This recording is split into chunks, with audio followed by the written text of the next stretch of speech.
Check it out. MrSan44Man in a top secret meeting with the president. What's up, world? This is your man, MrSan44Man. Hey, check this out. Y'all know the president has won a re-election. So, hey, check this out. If you haven't seen, don't know, just getting on your computer, Sandman44 about to let you know how it went down. Let you know how they talked. You know, Romney's speech was a little sad. I feel for him because he didn't win. But Obama's speech was uplifting. So I'm going to have all that for y'all. Check it out. This is the MrSan44Man show, y'all. I'm right here on the streets of Linwood and out here, can't see my girl, Deretha, so I don't know where she is out here right now. So basically what I'm going to do is I'm going to sit right here, kick it with y'all, and y'all check out all this footage courtesy of NBC and show y'all how the president reacted to his re-election. The White House more determined and more inspired than ever. President Obama addressing the nation after being re-elected for 4 more years. This morning we have live reaction from the ballot proposals, some changes overnight as well. Good morning and thanks for joining us on Local 4 News Morning. The first family will not be packing up and leaving the White House. President Barack Obama has been re-elected for another term. This was all right. Campaign and a slim win, but America and Michigan have spoken. Winning Michigan by about an 8-point margin. President Obama declared the winner before midnight, even with some major battleground states still outstanding. Tracy Potts live now at the site of the president's hometown and the victory party with more on how the night played out, and there was a lot of exuberance there, Tracy. From Chicago, what a difference a day makes. Remember yesterday we were talking about not even knowing perhaps the winner of this election the day after, the morning after. Well, turns out even though there were still some major states undeclared, we did have a projected winner, those 270 electoral votes for President Obama.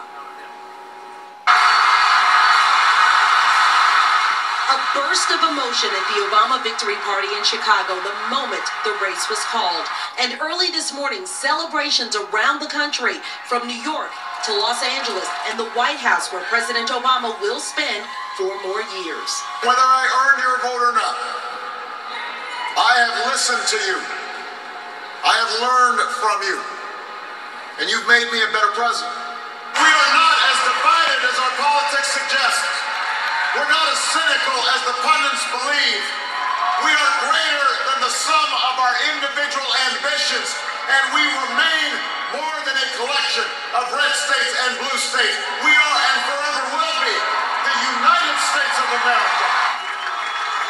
His speech came after a call from Mitt Romney, who told supporters in Boston he gave it his all and insisted Washington must come. Sorry, Romney fans. The nation, as you know, is at a critical point. At a time like this, we can't risk partisan bickering and political posturing. Our leaders have to reach across the aisle to do the people's work. The Romney family has chosen to give back to America through public service. And that is the legacy that we honor and applaud tonight. The president won with slim majorities in key states: Ohio, Pennsylvania, Wisconsin, Iowa, Colorado, New Hampshire, Virginia, and Nevada weren't called till early this morning after he was declared the projected winner. Still outstanding, Florida, where at 2 a.m. people were still in line voting. And we also hear that they are still this morning counting those ballots. It could be this afternoon before they're done. That's the latest from Chicago. I'm Tracy Potts. Good morning. 4 more years, President Obama wins a second term. We know in our hearts that for the United States of America, the best is yet to come. Governor Romney gracious in defeat. I ran for office because I'm concerned about America. This election is over, but our principles endure. For the president, the hard-fought campaign is behind him, but the real work of turning around the trouble and still divided country begins anew today, Wednesday, November 7th, 2020. Good morning. Welcome to Today on a Wednesday morning. I'm Matt Lauer. Good morning, everyone. I'm Savannah Guthrie. It was a late night here on Democracy Plaza, or should I say early morning, but in either case, it wasn't as late as some people expected. No, that's right. I mean, not to take away from the hours you all put in last night, but the fact of the matter is we were thinking that maybe we would come on the air this morning with this still undecided, and it was called fairly early in the evening by political standards in a divided country. Yeah, remember the key state was Ohio, and of course NBC News declared President Obama the projected winner at 11:12 Eastern Time when Ohio was called for the president. Now, it took some time for the Romney camp to actually acknowledge defeat in that state, but just before 1 a.m., Governor Romney called the president, then delivered his concession speech. The president followed with his victory speech something like 30 minutes later. All right, if you didn't stay up for all of it, here's where things stand this morning. In the electoral vote, President Obama is ahead, 303 votes to 206. We're waiting for results from just one state this morning, Florida. If the president wins there, it would mark a sweep of all but one of the battleground states. That's right, Governor Romney won North Carolina. In terms of the popular vote, the president holds a narrow lead, nearly 2 million more than Governor Romney. President Obama will return to the White House facing a divided Congress once again. Republicans maintaining their majority in the House, the Democrats actually strengthening their hold on the Senate, including Elizabeth Warren's defeat of incumbent Massachusetts Senator Scott Brown. One of the most watched races of the election, one of the most expensive as well. We'll talk to Senator-elect Warren a little bit later. As we've been doing all week, we like to see how it's playing in the headlines across the country. Here's the USA Today, sums it up nicely. Obama triumphs, Midwest is key, political divide remains, that's for sure. And in this morning's Columbus Dispatch, Obama wins with Ohio. The Boston Globe reads, economy kept Obama afloat, blocked Romney win. And here's a forward-thinking headline in the Wisconsin State Journal. Observers say Paul Ryan now a front-runner for the 2016 GOP nomination. Tell me we're not always talking about 2016 already. Let the race begin. Of course, we're keeping our eye on another big story. And she joins us this morning from Chicago. Kristen, good morning to you. Good morning to you, Savannah. Well, President is waking up as a two-term president. A lot of people... Top story, the election results. NBC's Kristen Welker had a late night covering President Obama's campaign, and she joins us this morning from Chicago. Kristen, good morning to you. Good morning to you, Savannah. Well, President Obama is waking up as a two-term president. A lot of people said it wouldn't be possible because of the stagnant economy, but he was able to rally his core constituents, women, African Americans, young voters who turned out in force to send him back to the White House.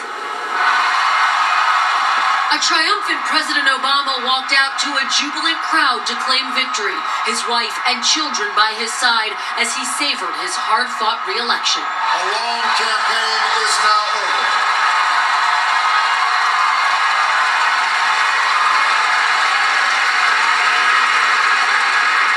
And whether I earned your vote or not, I have listened to you. I have learned from you. And you've made me a better president.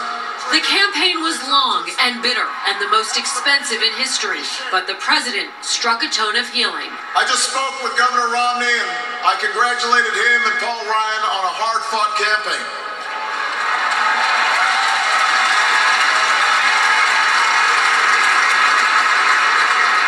We may have battled fiercely, but it's only because we love this country deeply. The president pledged to meet with Mr. Romney to try to come up with ways to bring the country together. At his Boston headquarters, the Republican candidate spoke for only 5 minutes, also calling for unity. The nation, as you know, is at a critical point. At a time like this, we can't risk partisan bickering and political posturing. Our leaders have to reach across the aisle to do the people's work. The stagnant economy was the top issue for voters and almost scuttled the president's re-election. Mr. Obama telling the nation he got the message. You elected us to focus on your jobs, not ours. And in the coming weeks and months, I am looking forward to reaching out and working with leaders of both parties to meet the challenges we can only solve together. Still, the Chicago crowd was electrified as the president delivered a soaring speech in which he thanked all those who supported him, including his family. Sasha and Malia, before our very eyes, to become two strong, smart, beautiful young women, just like your mom. Michelle, I have never loved you more. I have never been prouder to watch the rest of America fall in love with you too, as our nation's first lady.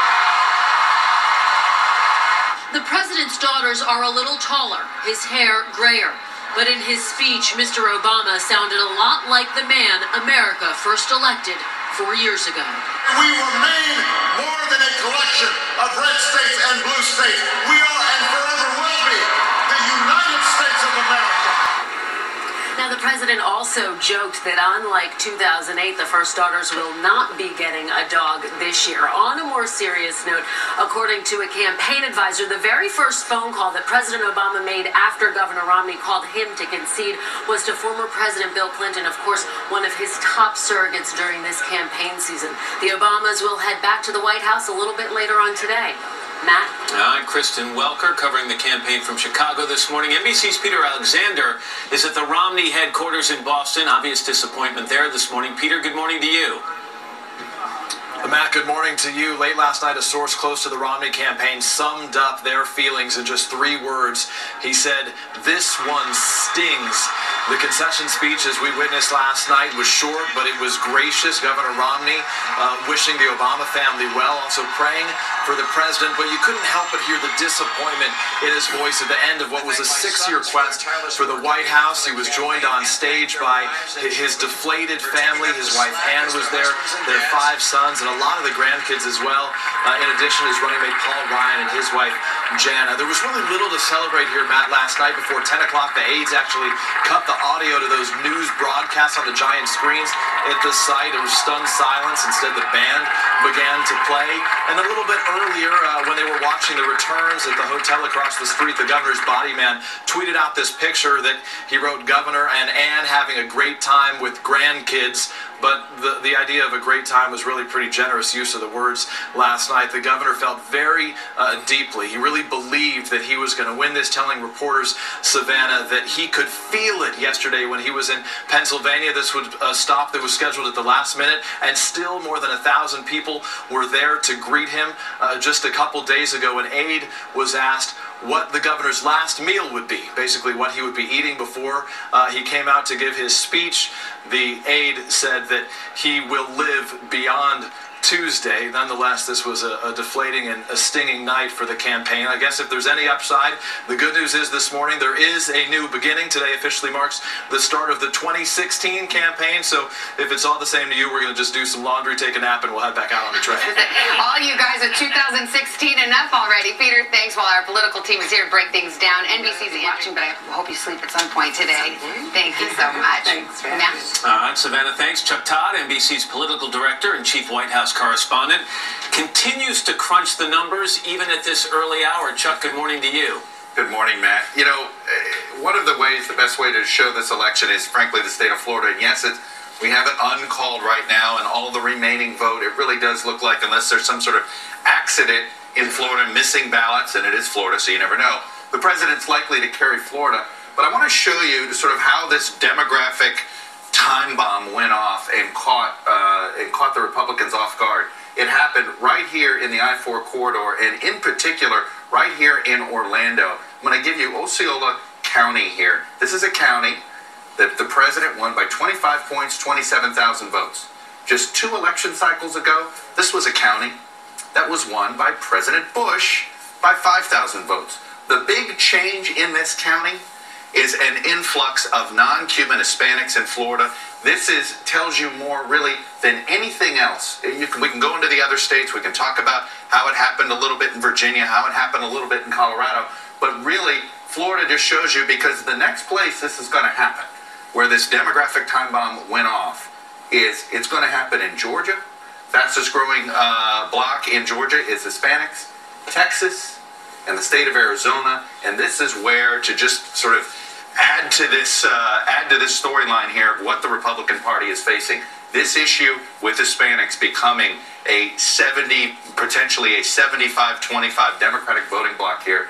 It's how Florida, where Mitt Romney overperformed John McCain and still lost, simply because of Hispanics, man. Yeah, Chuck Todd using his gadgets to illustrate exactly what David Gregory was just talking about here in the studio. Chuck, thank you very much. For more on how the president won a second term, let's go to NBC's Tamron Hall.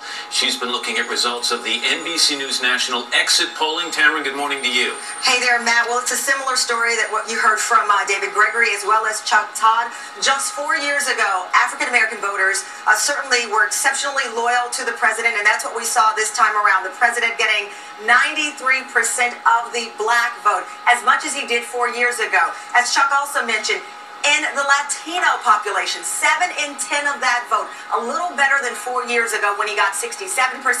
There were 10% of this year's electorate compared to 9% in 2008. Now, Obama got 2/3 of unmarried women, about the same percentage as last time around, and he won 60% of voters under the age of 30. That, by the way, is less than the 66% from 2008. A gender gap also worked in the president's favor. He edged among women 9 points. We're talking 55 to 44%. You see it there, which more than made up for the 8-point loss he suffered among men. Now, optimism regarding the direction of the economy won out over people's negative feelings that we've heard so much about. In fact, 39% of voters said the economy is getting better. That is a decent number. 29% said things are about the same. 30% said the economy is getting worse. Among those people, take a look at this number. 88%, a whopping 88% voted for Obama. So you see more insight in these numbers, and perhaps it all comes together and makes sense compared to the exit poll and then the final results that we saw, Matt. All right, Tamron, thank you. First Lady Michelle Obama. And this picture is setting a record online. Oh, it's a very special photo. The Obama campaign tweeted this picture of the president hugging his wife on election night. It's been retweeted nearly 500,000 times, likely making it the most shared tweet of all time. The tweet included the image under the caption, "4 more years." It was issued just before President Obama was projected to be the winner of Ohio. Check it out. MrSan44Man in a top secret meeting with the president.